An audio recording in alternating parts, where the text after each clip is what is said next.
Hello and welcome to Up the Villa podcast. If you get through this one, you are definitely an Up the Villa podcast fan and a Villa fan. I'm only messing, but so Aston Villa's first game of the season, 3-2 losers against Watford. For me, bitterly disappointed. I think every Villa fan would be bitterly disappointed, a little bit shocked with the performance. But again, there are negatives and positives to take from that result as well. So just drop us your thoughts. How are you feeling? How you thought the lineup was? What are your thoughts after the game? Who you want to see in the lineup for the next game? And who you would like us to sign? I think it's blaringly obvious what this team is absolutely crying out for. So some thoughts on the game. I watched Brentford v Arsenal. Smith and co watched Brentford v Arsenal. So it would slap me in the face, should have slapped them in the face that the newly promoted teams would be bang up for this game and we had to turn up. And Aston Villa in the first half didn't turn up and it was a atrocious first half. I can't put it any better than that. Like Smith said, we were second best all over the pitch. There was a lack of belief, a lack of everything, really. It felt like a pre-season game watching it.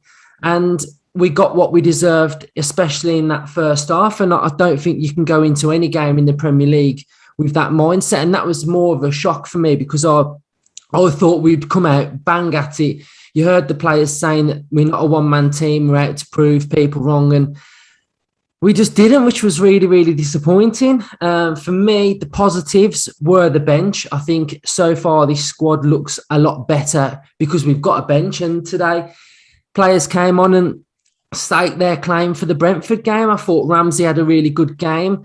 And the two, Traore and Leon Bailey came on, both basically got an assist and looked really, really lively. And I think one thing to take note as well is obviously that if you look at this team sheet now and you look at the one that's probably going to end the season, it's probably going to be totally different. So we are going to get better, but we need to get better fast. I think the pre-season probably hasn't helped, but I know a lot of teams have probably been in the same position. Watford were in the same position as well. We just looked a little bit off it today. So hopefully with a full house at Villa Park against Brentford, we turn up, and I think some of the players that played in that starting 11 today won't be in the squad, well, in the lineup for the next one. Blaringly obvious that we need a central midfielder. I don't think we can just play two in the centre of midfield. We got overrun. So we need to tweak that formation. I'll bring in Justin. I don't want to be too negative because it's the first game, but I'm just saying what I saw basically. So Justin, how did you see it? New season, new Villa. No, it's bitterly disappointing, mate, wasn't it? We've all been so hyped up for this day to arrive, and it's finally arrived, and we've done a Villa, haven't we? We've got off to a stinker. I don't know. How'd you pick the bones out of that one? From the start, we looked off the pace from the first 5 or 10 minutes. The worst thing that can happen playing against a team that's newly promoted and it's their first game at home and they haven't had any fans in the stadium for 18 months is to go behind early. So, I was praying we could get through the first 20 minutes and, hopefully try and quieten the fans down. And obviously that didn't happen. They managed to score and that just lifted their game up even more, and they did start very well. Sarr absolutely destroyed Matt Targett today. Matt Targett was arguably one of our best players last season. And he had an absolute mess. Every time he got the ball, he just beat him. Whether it was for pace, whether it was trickery, whatever it was, he just had his number. And it wasn't a surprise to see him taken off at half time. As far as Smith goes and preparing the players for a game, I'm with you. How can you not know that they were going to come at us like a steam train, that it was just going to happen? So I can excuse a lot of things, like that. I'm sure that's not the 11 that Dean Smith would want to put out today. I'm sure there's players that we have signed and we have got that would be in the 11 ahead of the players that started today. But it is what it is. He started with what he thought was a decent enough side that could give Watford a game. But what I can't excuse is the attitude to the first half. It was absolutely abysmal. They weren't just 5 yards off the pace; they were 10 yards off the pace. I'm not digging anybody out in particular, but anybody that watched that game today can see they were well off the pace. I mean, Nakamba, there was times when he had so much time on the ball, and even a simple, I think it was like a 10 or 15 yard ball out to the wide man, and he's passed it straight to one of their players. And that's unforgivable, isn't it? When you've waited all summer to play and it's your first game, especially someone like Nakamba, who's not going to be first choice, and he gets to start the season in the starting position that he wants to play, you'd think he'd be busting a gut to show everybody that he's well worth a place in the team. And it was disastrous. There's no other words for it. An hour of absolute disastrous football. Everything that could go wrong went wrong. Yeah, they scored a worldie for the third. Disappointing, really, really disappointing. We've all been so looking forward to today, and it's just ended up as a bit of a nightmare. But like you said, positives to come out of the game. I thought Ramsey did really well when he came on at half time. Really helped solidify that midfield three. I felt a bit sorry, really, for Buendia and Ings, especially in the first hour, because they just wasn't seeing any of the ball, and Buendia eventually got taken off. But I thought Traore and Bailey were excellent when they come on. I thought they changed the game for us. I know it was too late by then. We was already done. Maybe if at half time we'd have chucked all three on and we'd have got a bit of an earlier goal. Who knows? But there's a lot to work on, isn't there? One of my biggest concerns is the loss of Terry early in the summer and then the loss of Richard O'Kelly this week. I know Smith said that it was something that was always planned.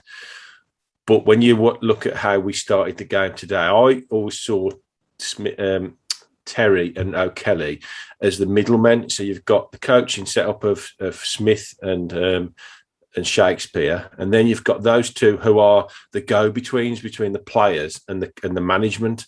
And they were always the ones on the pitch before a game, doing the drills and talking to the players. They were the ones that are in the ears of the players, and we missed that today. That wasn't there. Now, I'm not saying that had a direct impact in starting badly, but when you lose that kind of influence around the players, did they switch off a bit? Did they not have that motivation? Did they not have that, those players, the managers, in their ear?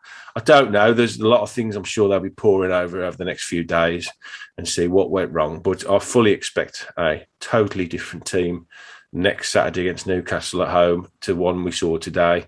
And I'm praying for a much better performance and hopefully a win.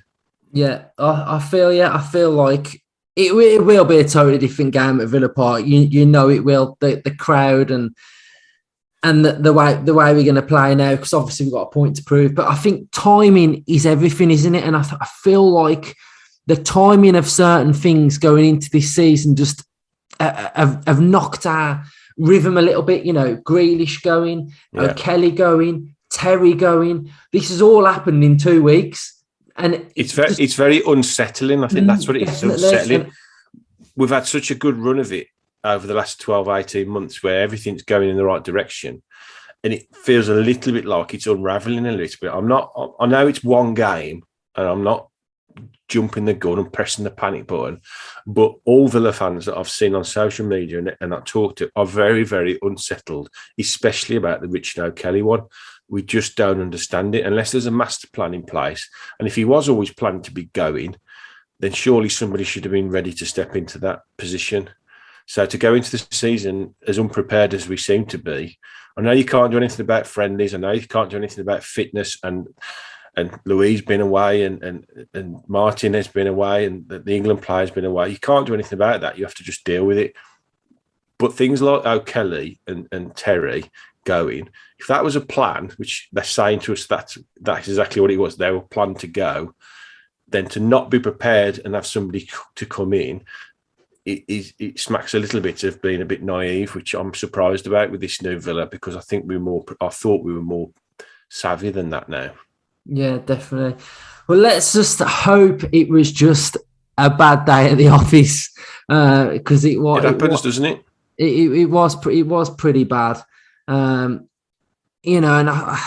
I don't want to come across really negative Villa fans, but it was just a bad day, wasn't it? And we've got to be realistic, though, haven't we? We've got to be realistic. You can only comment. Are really positive. You and me, especially, and Ryan, really, all three of us, we're very, very positive. But we have to say what we see. And today, it was not acceptable. And if we want to go where we want to go, and we hope to aspire to, then I think Dean Smith, above everybody today, will be absolutely fuming about what you see. And I think as well, we haven't said this yet, but fair play to Watford, because they played really well. Sarr was magnificent. I mean, we want that sort of shithouse central midfielder. That kid they've got in the middle with the ball there. He's a nutcase, isn't he? It was like it was just I think solid, right? He went through. Did he go through McGinn at one point? He got a yellow, and I'm not saying it was a red, but it was a really tasty challenge. I remember texting somebody at that point saying,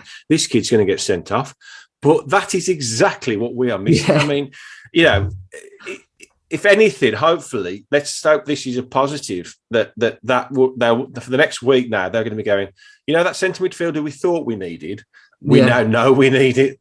We know we need that big, dominating, huge, let's just rip everyone apart centre midfielder, like an Andy Townsend or a Kevin Richardson type that just holds things together but can lead from the front. We've got a leader at the back. We've got a leader up the front. We've got a great goalkeeper. The one place we're lacking a real leader is centre midfield, and it's probably the most important place to have one. Crucial. It's crucial that area of the pitch gets addressed.